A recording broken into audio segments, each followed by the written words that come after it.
Good morning, everybody. Good afternoon, good evening. Welcome back. Welcome back. This is a very exciting day. I have a really cool project on the go that I want to talk about. But before I start, I want to wish everybody a warm beverage to begin.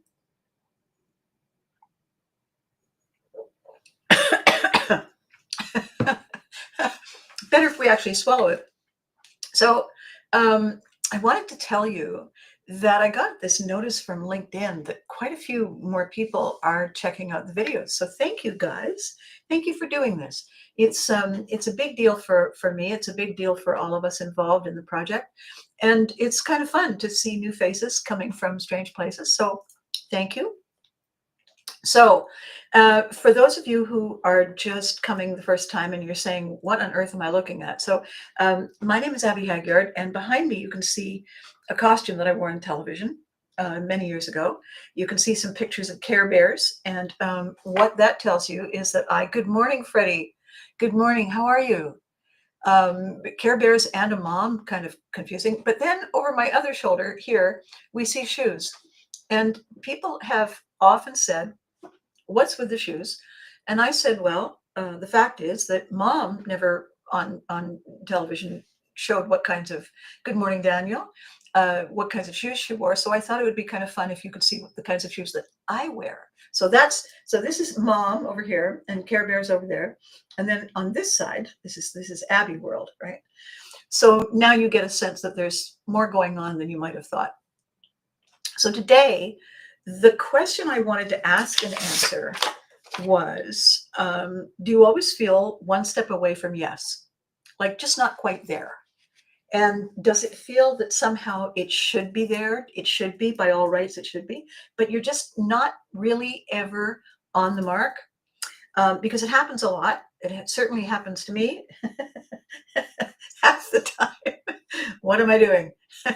and and so I thought I would talk about it because I think we're all overwhelmed by a lot of stuff. We're trying to juggle too many things. We're trying to wear too many hats. And what happens at the end of that is kind of a breeding ground for uncertainty. All it takes, really, that I've found in my experience, is that if we're doing too many things, if we have taken on too many responsibilities, and then something really, really unfortunate happens. We thought we were on the right path. We've always trusted our judgment. We took the step, and it was as wrong can be. So what, how, who? And all of a sudden, we realize that we're second guessing. We're no longer confident that the idea that we have, the decision we made, is going to be the right one.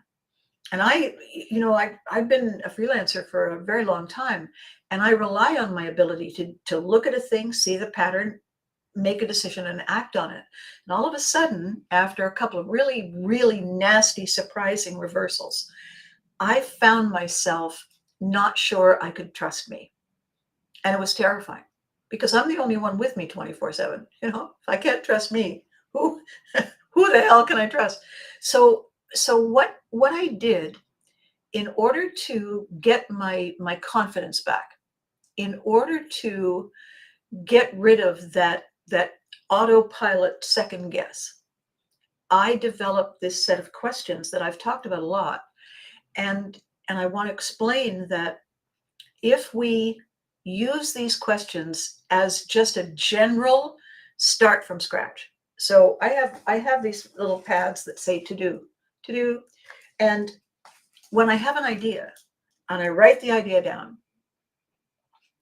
I then ask these questions. And I keep the answer short. And I'll tell you why I do it in a second. So I make a decision and I'm excited about it and I'm getting ready to call and tell people. And I think, okay, no, but first of all, I have to ask these questions. And the questions are simple. And you can use your later folder. You can use your later folder for it. It's the perfect size. So if you've got more than one, it's helpful because you can use the later folder for getting rid of all your stress.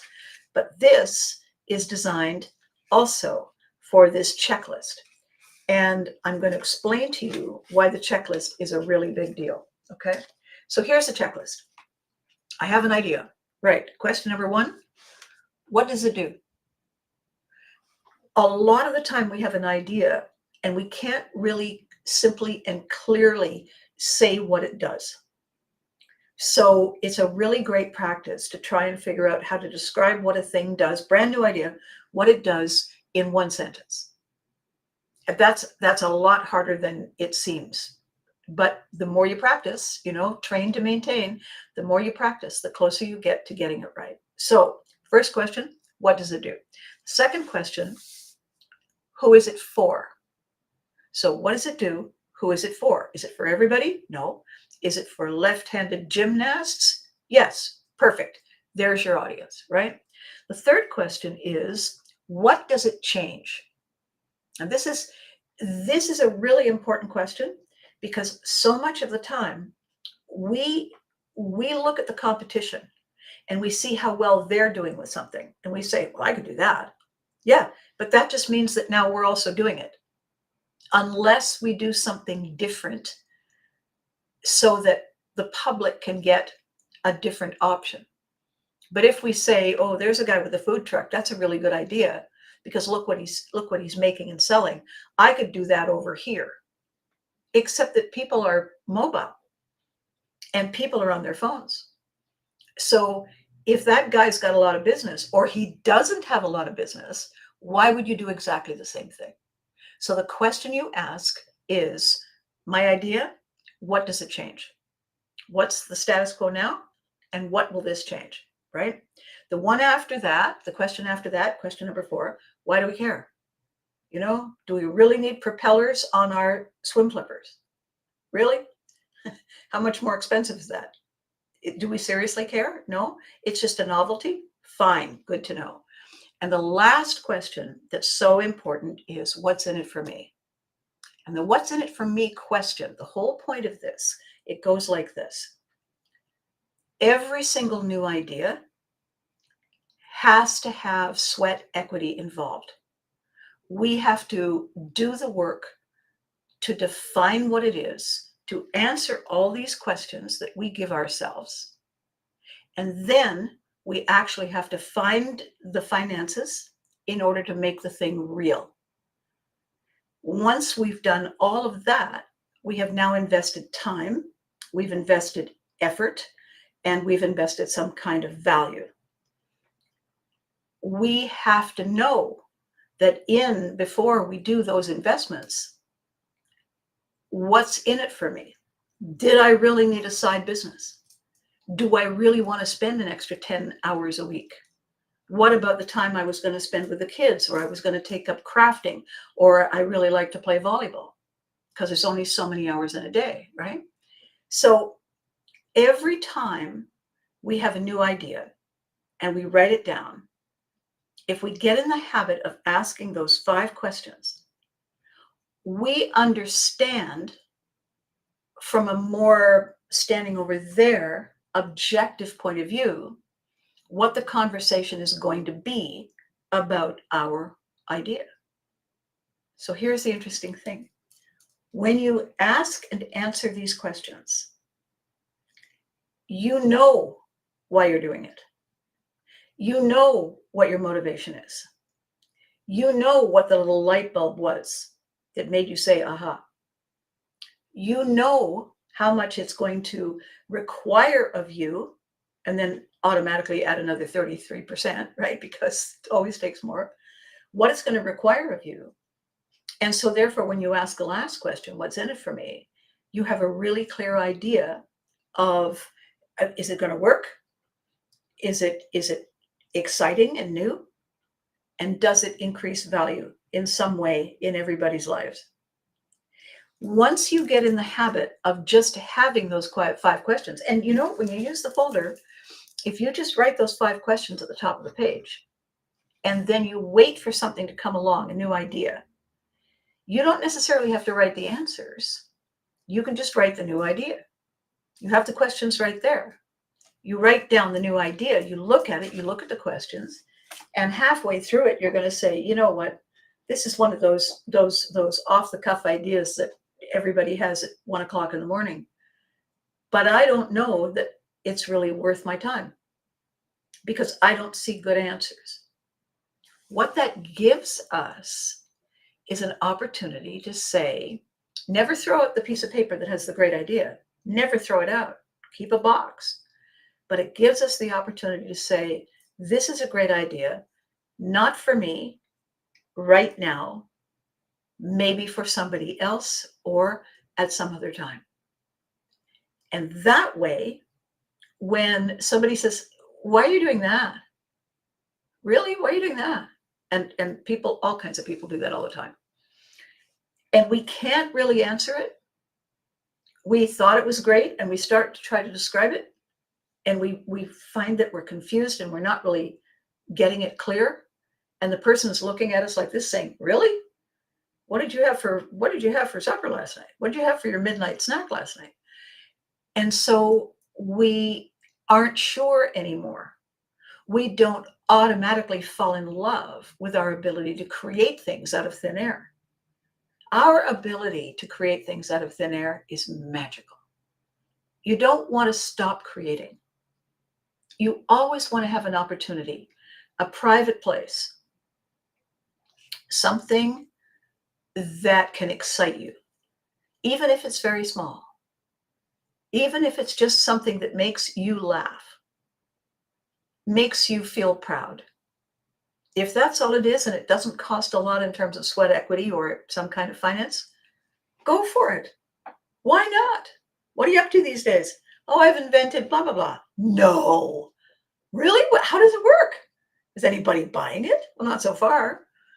So far, I've just sold it to everybody in the family because they can't say no to me. But the purpose in asking and answering this question, which is, do you always feel one step away from yes? Are you always 1 degree from flow? Flow is the state of mind where everything is just falling together, just falling into place. Before flow, we're juggling all the stresses that fill our lives. And we can't focus on the thing that's exciting and amazing. So to give us this opportunity to create a structure around it, a set of steps, and say, until I answer the steps. If I got a question at 1 a.m., if you get a question at 1 a.m., Charles, and you call me, I haven't even read the full comment. I'm not picking up the phone. Nice try. What we're looking for in these uncertain times are small, simple habits that give us a feeling of safety and direction and purpose. When we live in uncertain times, the things that we automatically knew were going to work for us don't automatically work for us. Why? Because we live in uncertain times and the status quo was originally how we invented the concept itself, the idea itself. If the status is no longer quo, we got to go back to the drawing board. And people don't realize that. One of the people that I get emails from, marketing people all the time. I subscribe to them.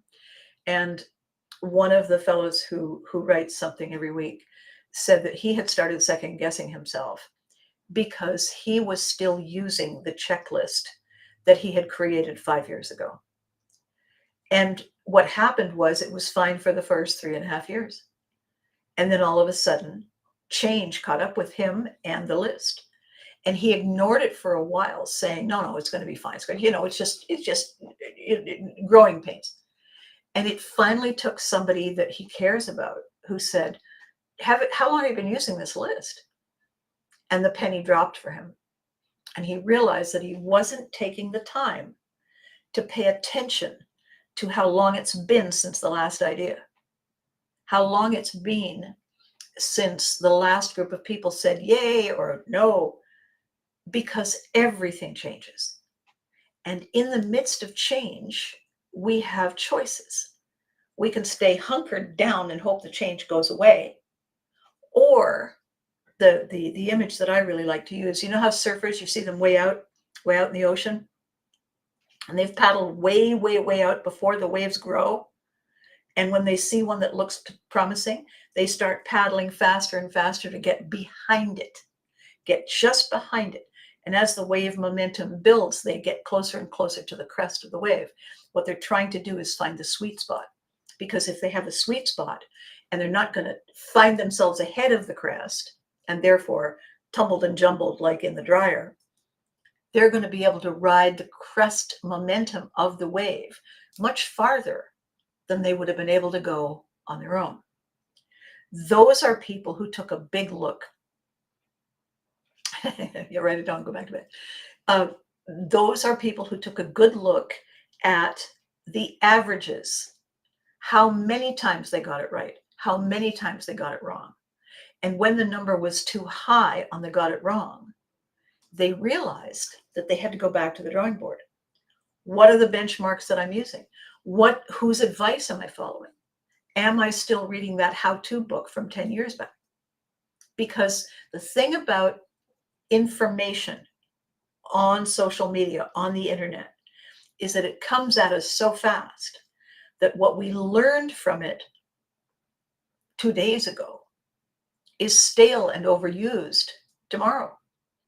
So we have to keep our focus on what can I do so that I feel confident and everyone invested in me can hear me, can understand me, can get excited about it, either on my behalf or because they see something in it for them.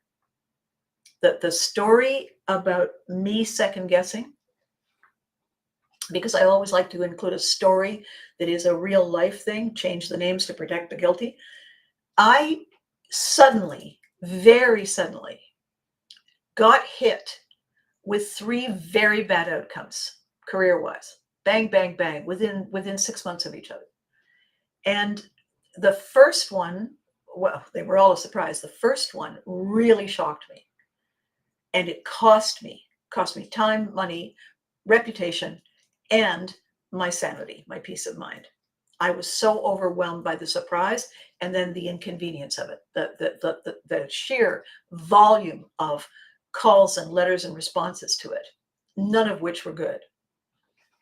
In the midst of that moment, I realized that I had been being very picky about what I wanted to do next for the rest of my life. I was basically asking people to peel me a grape and let me know when they're ready. And so when all of a sudden it was a crisis that I needed to get work, I couldn't get work, I didn't know how to get work, I sat down with my 5-question list. I looked at what it is that people are craving. What are they buying? What are they doing? Is there something I can do that is smaller or bigger, simpler or more sophisticated, comes with all kinds of cool accessories or simple folds in your pocket? What did I know about? What had I read or seen or heard?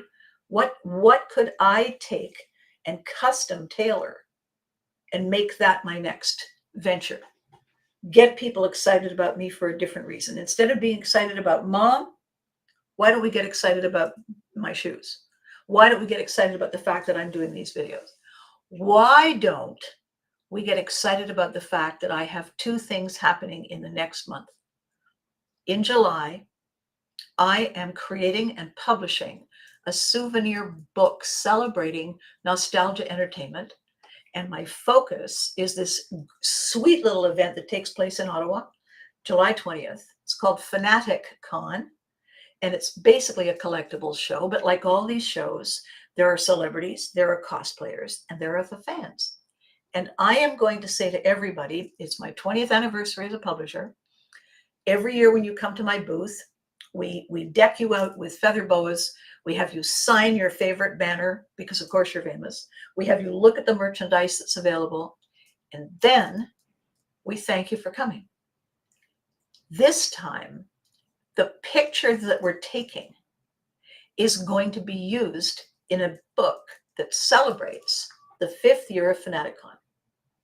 the 5th year of Ottawa's small boutique fan event that is exciting all of the tried and true festival goers, fans, celebrities, whatnot.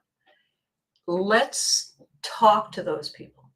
Let's say, would you like a book for what you do for your people? And let me make that book for you. Let me come with my photographers. Let me grab the pictures. Let me get their names right, spelled right, all that. And then let me go away and make the book. No cost to you. The only cost to me is that I need a table at your booth. And I need people to know that the ticket price at your door is higher than the price I'm charging to put this book together. So it's going to be fun. There's going to be, we're going to do the layout of the book. So there's a celebrity and a cosplayer and a regular civilian all on the same page. So people are wanting to get their books autographed by each other. Loads of fun. I posted this morning a picture of my Unforgettables book launch. And this weird thing, this friends of ours that own an all welcoming pub, I said, I need bodyguards for this event. And they said, no problem, we'll be there. And they showed up as Charlie's Angels. They showed up in glitter dresses with handguns and purses. They were fabulous. So what when that happened, and everybody was saying, oh my God, I wish I'd heard about that book launch. I would have killed to see it. What happens now is I have been just staying on those pages saying, okay, I'm going to be here and it's going to be booth number whatever, and you can come and see all my new stuff. But they're inundated. People are inundated these days by all of those kinds of announcements. So all that I've said is there are 3 reasons this event is about nostalgia. Reason number 1 is that one of my backup players is actually not only a member of a group, but he's also somebody who likes to go to these fan events. So maybe him. And then I met 2 other women who had been talking to the principal, talking to the person who had commissioned the book. And they were also excited to see the layout and to see where they might be able to find themselves in the book. And so I went and talked to those 7 people and I said, I can't get it wrong if you double check. I can't get the next one right if I have to wait on one foot until you're ready to double check your sources. So let me go and do that. Put a freeze on the cost of the whatever it was, Noah's Ark shades of colors of toilet paper. I don't know. We don't have to try and reinvent the wheel. What we're doing is we're saying, this was the original message. This right behind it is not the original message. And the other one with Abby and her service dogs, this is a picture of a young woman old enough to be somebody to say, well done, here's your towel. Thank you very much. And she's going right on the main street heading into the grocery store. Or you can say, oh my gosh, it's so cool. And what we have in the loading area for the banners is now going to be exclusively the banners. And the banners themselves, the interesting thing about the banners themselves, when I was looking up all the details I could find to get this ready for the video today, I realized that this woman had thrown out all the ingredients to create a computer version of how the process works for the person who wants the sleek look of the computer generated tools. So the sleek look with part number 2, the ability of our teenagers and our umbrella partners, and a kind of a go-to list of what kind of people will be attending the events that made them famous. And can I join the group? Can I be one of the club members? So that is my plan. That's my evil position. What I think is so exciting is how many people signed up to do the original artwork. How all those people walking around carrying the book, by the way, try to find it. We'll get them on the bend.